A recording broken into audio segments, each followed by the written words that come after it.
আমরা আমাদের প্যানেল থেকে সরাসরি বলতে চাই যে ঢাকা বিশ্ববিদ্যালয়ের এই ডাকসু ছাত্রদের প্রতিনিধিত্ব নির্বাচনের একটি কারখানা, কিন্তু সেই জায়গায় যদি এই ডাকসুকে শুধুমাত্র একটি রাজনৈতিক কারখানায় পরিণত করা হয় তাহলে এটা আমাদের জন্য ব্যাকফায়ার করবে। তো এই সকল বিষয়কে মাথায় রেখে আমরা আমাদের যে প্যানেলটি সকল এজেন্ডা, সকল ইশতেহার সাজাচ্ছি, যেখানে একই সাথে ঢাকা বিশ্ববিদ্যালয়ের যে রাজনৈতিক পরিবেশ, সেই পরিবেশকেও আমরা অ্যাড্রেস করব। পাশাপাশি আমাদের ঢাকা বিশ্ববিদ্যালয়ের যে নানানমুখী একাডেমিক সমস্যা আছে সেগুলোকে আমরা সমান পরিমাণ গুরুত্ব দিয়ে আমরা উপস্থাপন করব এবং সেই লক্ষ্য নিয়ে আমরা এই প্যানেলটি গুছাচ্ছি।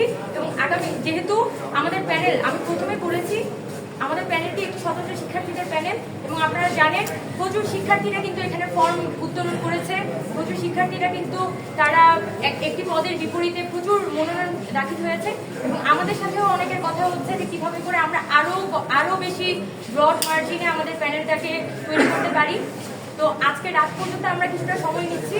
আগামীকালকে ইনশাল্লাহ আমরা আমাদের প্যানেলের সম্পূর্ণ কার্যবিবরণী নিয়ে, আমরা আমাদের প্যানেলের পরিচিতি নিয়ে, অ্যানাউন্সমেন্ট নিয়ে আপনাদের সামনে হাজির হতে পারবো এবং অতি শীঘ্রই আমাদের প্যানেল আমরা সকলে মিলে নির্বাচনী মাঠে একসাথে মুভ করবো।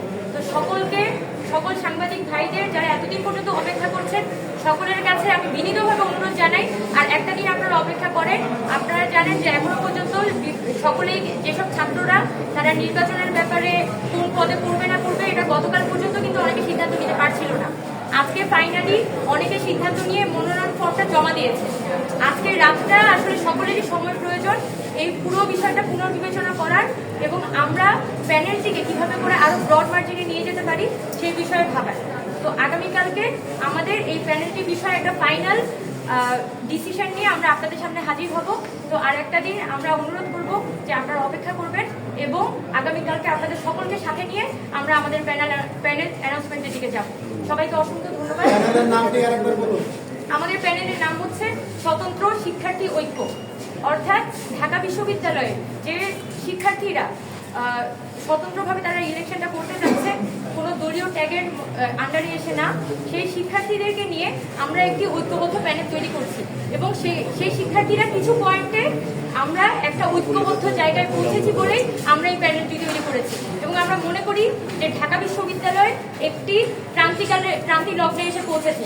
5 আগস্টে যেখানে জুলাই অভ্যুত্থানের মধ্য দিয়ে আমাদের বাংলাদেশের রাজনৈতিক কাঠামোর একটি পরিবর্তন আসার কথা, সে জায়গায় আমরা দেখেছি যে পুরনো যে বন্দোবস্ত সেটাই কিন্তু নানানভাবে আসলে আমাদের বিশ্ববিদ্যালয় ক্যাম্পাসগুলোতে আবার চেপে পড়ছে, হয়তো ছাত্রলীগের নামে না, কিন্তু অন্য কোনো নামে, অন্য কোনো পরিচয়।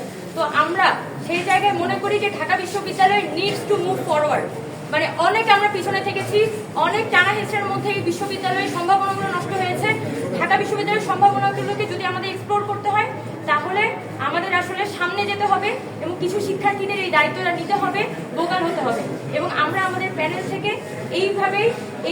এভাবেই আমরা আমাদের প্যানেলটি ডিজাইন করছি যে ঢাকা বিশ্ববিদ্যালয়ের নানানবিধ সমস্যাকে যাতে আমরা এই প্যানেলের মধ্য দিয়ে অ্যাড্রেস করতে পারি এবং সাধারণ শিক্ষার্থীদের জন্য যাতে একটি আলোকবর্তিকা আমরা হয়ে উঠতে পারি। এবং আমরা বলতে পারি আমরা ফুল কনফিডেন্ট আমাদের প্যানেলের জায়গা থেকে যে আমাদের প্যানেলটি ঢাকা বিশ্ববিদ্যালয়ের শিক্ষার্থীদের জন্য এই ডাকসু নির্বাচনের সবথেকে গ্রহণযোগ্য প্যানেল হতে যাচ্ছে।